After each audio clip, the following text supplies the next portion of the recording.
I'm Felina Jean, and this is Black Broads Abroad. I'm an international woman of leisure who said peace out to the United States in 2011, and I have not looked back, accepted this ass, honey. Since then, I've lived on 4 continents with travel to over 40 countries. Along my journey, I've come to know some very compelling Black women from all over the world who also said fuck you to their comfort zones. I created this podcast to inspire Black women in the diaspora to take risks and live their very best lives. Alexis DeBerry is a driven event planner and producer with extensive expertise in corporate, social events, and diplomatic relations.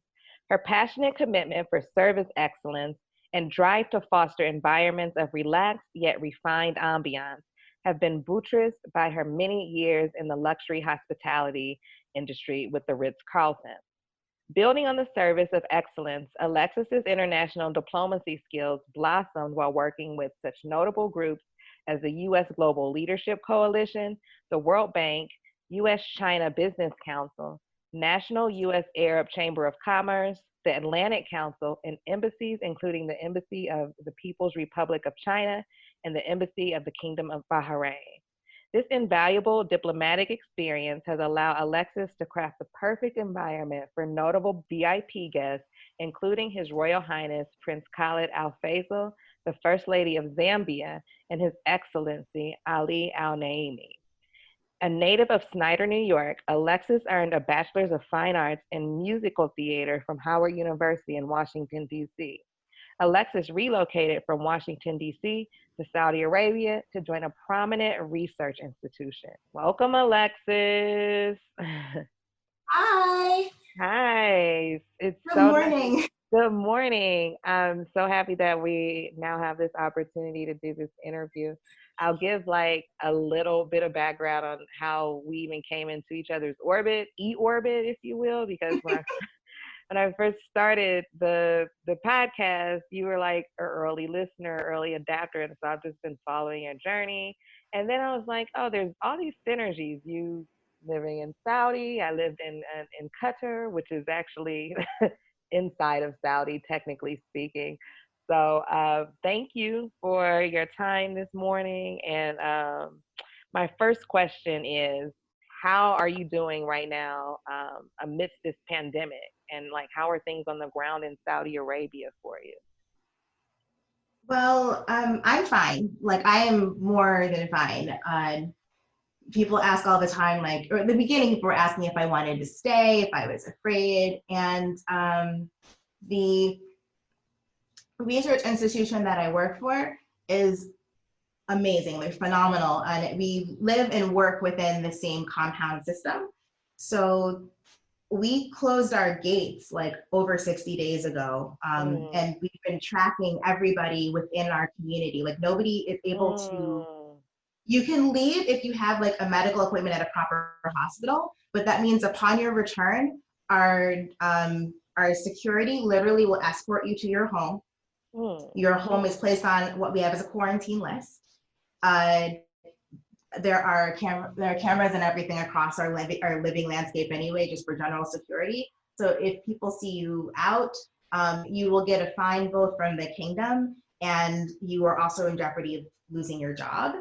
The nice thing though is that when you are in like this quarantine space, the groceries and things are delivered to your home. They have meals and things delivered to you. You can have your laundry sent out. Like you're still very well cared for. And you are in quarantine for 21 days. On the 20th day, they test you for COVID.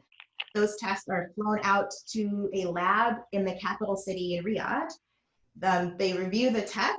If you are clear, you're able to leave. If you test positive, which has happened to 15 people so far, then you end up going to, we have a relationship with a really nice hospital, like one of the best ones in the city. And so then you go from here to their medical hotel. And then you start your medical hotel.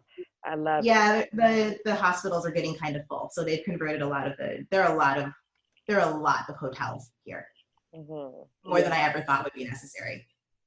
Yeah, that's a Middle Eastern phenomena. We'll get into that. For sure. But I'm glad you're safe, and I'm kind of digging the laws. You know, that incents people to stay their ass put, which I'm here for. Right now tomorrow starts 24-hour curfew countrywide. Like there's 1 hour you're allowed to go out for whatever kind of pre-approves, it's a grocery shopping or whatever, like you have to get pre-approval from the government. Because I live in a compound, and maybe some of your listeners don't exactly know what a compound is. We have our own little medical clinic, we have our own K through 12 school, we have 3 preschools, like just about everything you would need. I mean, we've got recreation centers, we've got gyms, we've got swimming pools, everything you need to exist for your day-to-day is pretty much here. And so everyone that lives here has access. So I can go out within our community within the 24-hour curfew. But if I lived if I lived outside of these walls, if I lived like in Jeddah or Riyadh or whatever, that would be different. Then I really wouldn't be able to leave my house. Right. That's actually, I'm glad you brought up compounds. So compounds are basically cities unto themselves where like a lot of the expat professionals, they live in their own little isolated cities that, right. So yeah, those are actually pretty, I actually opted off of mine.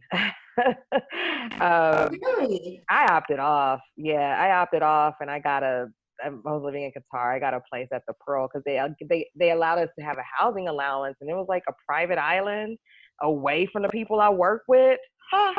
And my housing allowance, look, I think I must have paid like $200 or $300 more than what my housing allowance allocated, and lived on a private island that, I mean, humble stunt, but not really. Like Janet Jackson lived there with her husband. It was just stupid. So yeah, we'll get into Middle Eastern living and like dispel some of the myths that many Westerners might have about it. Okay, so thank you for that update. I mentioned in your bio that you have over a decade of experience in international diplomacy and event planning. Can you walk us through a bit of your trajectory and how you went from earning a degree in musical theater at Howard University to what you are doing now? So I loved my alma mater. I graduated right before the last recession. And so I left, and I wanted to move to New York City. I think like every musical theater major, you want to go beyond Broadway. And so my plan was I needed to save $10,000 because that was the magic number in my head. And if I could have that $10,000, I would be able to move to New York City and live my musical theater life. Like I would have enough money as a cushion, and I could just, like wait tables or do whatever. To do that, I graduated and I was like, I need a job. And I got 2 jobs right out of graduation. One was in retail, and the other was working in this historic hotel in downtown DC. And it was there that I realized that I like taking care of people. I'm a people person. I'm an extrovert by nature, and I love caring for people. Like I was the girl at the front desk where if you told me that it was your anniversary, I would, go to the chef and ask for chocolate covered strawberries and a bottle of champagne. I would run around to the florist and put, flowers in your room. And I would do it all at the hotel's expense because hotels do have a little bit of a line item for that. And my manager at the time was like, this behavior doesn't exactly work with this particular brand of hotels, but the Ritz would be a place where you would excel. Oh, that was free game. They called their former boss over at the Ritz and got me an interview, and I nailed it and I got the job, and I started working in events at the Ritz. Wow, that is so dope. When I read your bio and then I got to the theater part, I was like, oh, she's my spirit animal. I have a theater background. Like people wonder like how what were you going to do? I'm not doing anything with my theater degree. Well, yeah, everything is a performance. You I take that are. back. You're doing it I right take now. that back. Everything is a performance. So that is so cool. So you found your niche in Hmm. the hospitality industry. That's great. So there are a lot of Black women who are interested in the idea of becoming an expat, and there are so many ways to do it. As a four-time expat, I've had just a gamut of experiences with relocating to each different country. And I have to say, the easiest transition is through being recruited for work. Yeah, your visa, your housing, oh, that's a whole other show. All of that is facilitated on your behalf. You don't have to worry about the grunt work. But other than that, what was your first international assignment, and what was the process that you undertook to secure overseas employment? So this is my first international assignment. So this is my first international experience. Like this is my first time being an expat. And I know for a lot of people that's like, wow, like your first time, like right out the gate, you're in Saudi Arabia. But I mean, I can't imagine any other way. So I think it's fantastic. And I would say that being recruited is definitely the easiest way to find work. I've definitely have people that I've met in my expat journey that have not taken that route. But I mean, for me, everything was pretty much packaged very well. And my package, that whole process started on LinkedIn, like literally seeing the job and hitting like by themselves. And then like Dubai reminds me of like Vegas on steroids, but like it is yeah, it's Vegas on steroids. And personally, you know, such a great place. I I didn't appreciate Dubai as a place to want to live or uh yeah, not particularly. So okay. If I could move to Dubai to do what I do and have like the same kind of package, I would probably do it. It is because events in Dubai are just taking off. Like they're just That's next level. true. And so there's a part of me that's like, oh my God, that's amazing. However, with the 2030 vision for the kingdom, events here are about to take off. Like it is interesting to be in Saudi at this time where it feels almost like I feel like all of the GCC countries are like cousins. They I mean, they definitely are cousins, are but in like a real you have way. one cousin that is, you know, yeah. And your cousin is like, you know, I got this new jacket, like I'm flossing, I look real good. And you know, your other cousin who doesn't normally do that is like, oh, that looks pretty cool. That looks pretty dope. Okay. Oh, now everybody in the family is gonna get these jackets and look dope. And so Saudi's kind of Ah, like, oh, we can do this. I can do this too. I can do it better than you. wow. That's a good And so analogy. the next tallest building in the world is being built right now in Saudi. Like they're working on Oh, it. really? Yeah, I mean everybody wants, but like I mean that's like cousins. Like it's that whole sort of like tit for tat um, relationship. But then it's also like their family. So somebody from the outside steps in and starts picking on one of the countries that's not part of the Yeah. group. They'll galvanize. They They'll join together to go galvanize. like, hold up, you can't talk about that. Mm-hmm. Yeah, they'll galvanize real quick.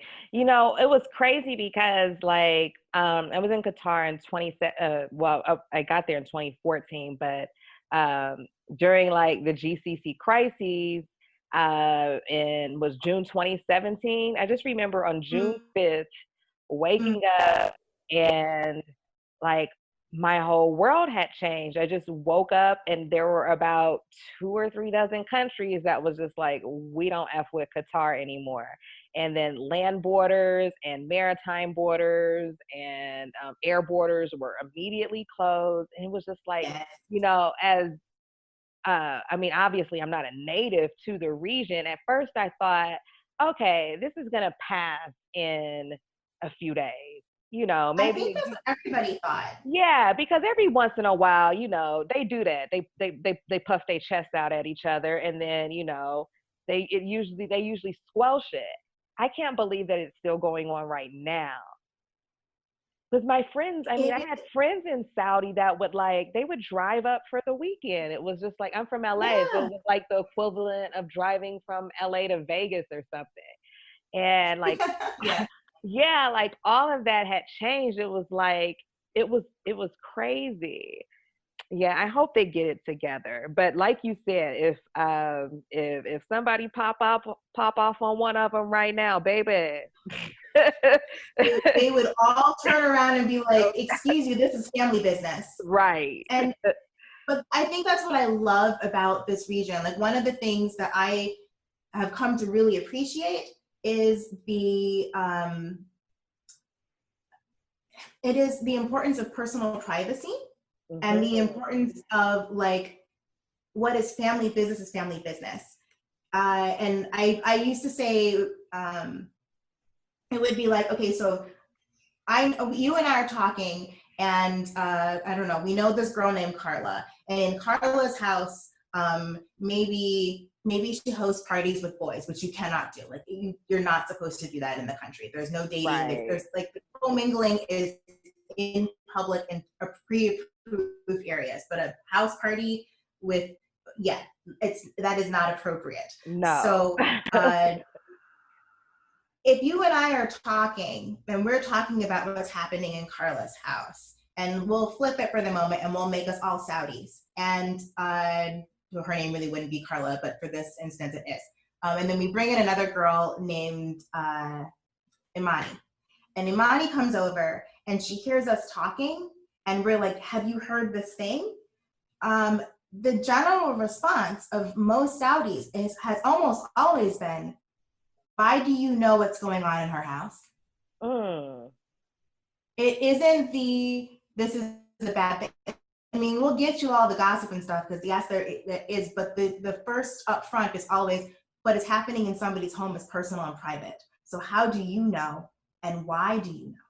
Mm. That is a more important question than what's actually happening in the house. Like the level of respect for personal privacy is very important here. And what I'm finding is I'm interested to see how they're going to balance that with the need to know where people are going and what's happening with all the stuff with COVID. Right. Because what is working in, or what we believe is working in like Korea and in China, Taiwan, in Hong Kong, where they're doing like the social tracing and things. I know that they're looking at maybe doing that here, and I also know that that's a level of personal privacy invasion. So it'll be interesting to see how that plays out. Yeah. I didn't even think about that dynamic. Hmm. So we talked a little bit earlier in the interview about compound living and what that is. I wanted you to talk a bit more about what is the standard of living like for an expat there, especially as a professional young woman. Okay, so I was living in DC before, and I was living in a 1 bedroom apartment with that sort of like living dining room all in one kind of space. Mm-hmm. And I moved here. I live in a 3 bedroom townhouse that has a 2-car garage. I live 2 blocks from the Red Sea. Like I literally can leave my house now and in 5 minutes be looking at blue water and like white beaches. And the water here is super blue, like Caribbean blue. It's Wow. gorgeous. Wow. What a contrast. And And I pay less here than what I paid in the US. yeah, that's another thing about it'll be information for our Patreon members, but that's another thing about when you're living in the Middle East that, or not even just the Middle East, when you're recruited to work overseas, most times Mm-hmm. your remuneration package will include a housing allowance, a transportation allowance of some sort. I don't know what the times are going to be like in like post-pandemic world though. So what's who knows? Who freaking knows what's going to happen these days? What's the biggest lesson that you have learned about stepping outside of your comfort zone? And it sounds cliche, but you know, like if I dream it, I can create it.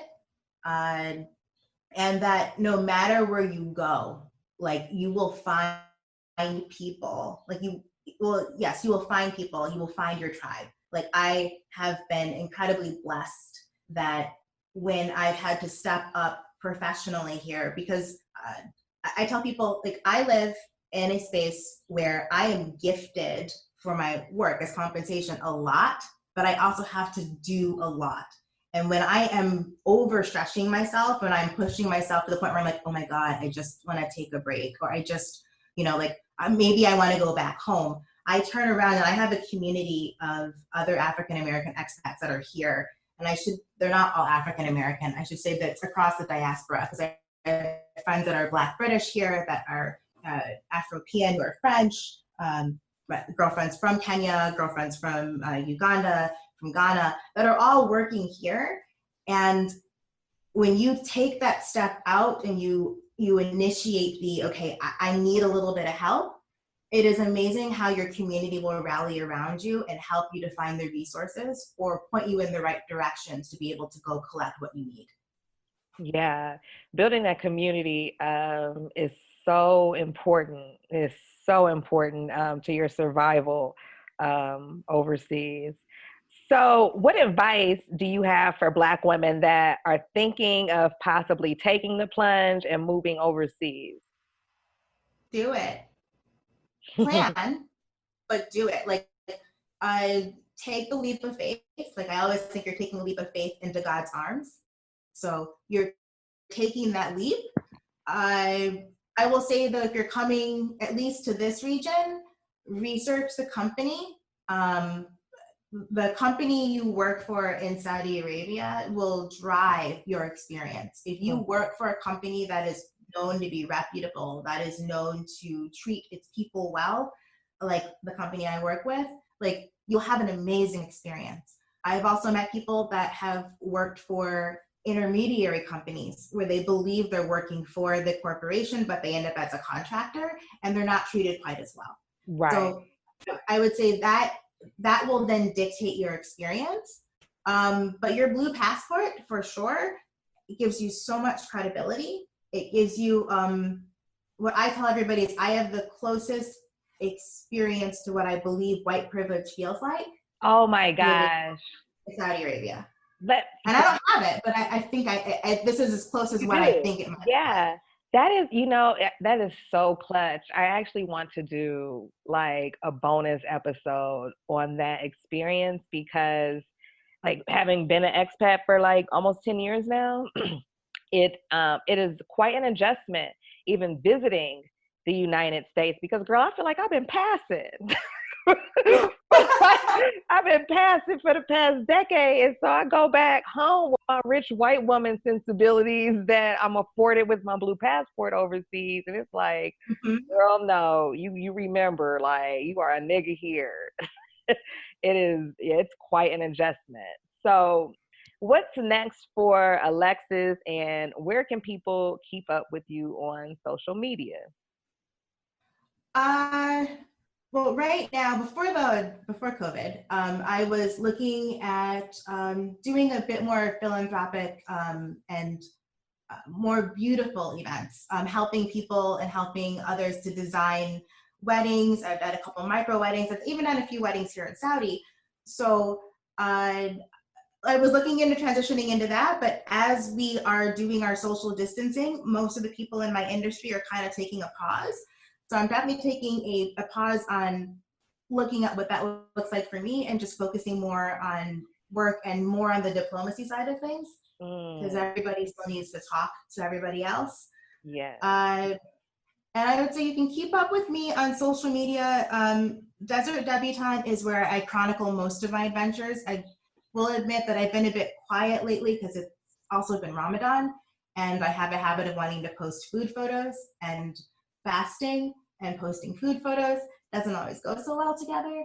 But right. Ramadan is in 2 days, so then I'll be back to normal. Thank you so much for your time. Shout out to our Patreon members. Thank you so much for your support. If you too are interested in supporting the Black Broads Abroad movement, keep up with us on social media, and that's at Black Broads Abroad, BlackBroadsAbroad, and that's on IG and Facebook. And if you're interested in supporting on Patreon, visit www.patreon.com/Black Broads Abroad.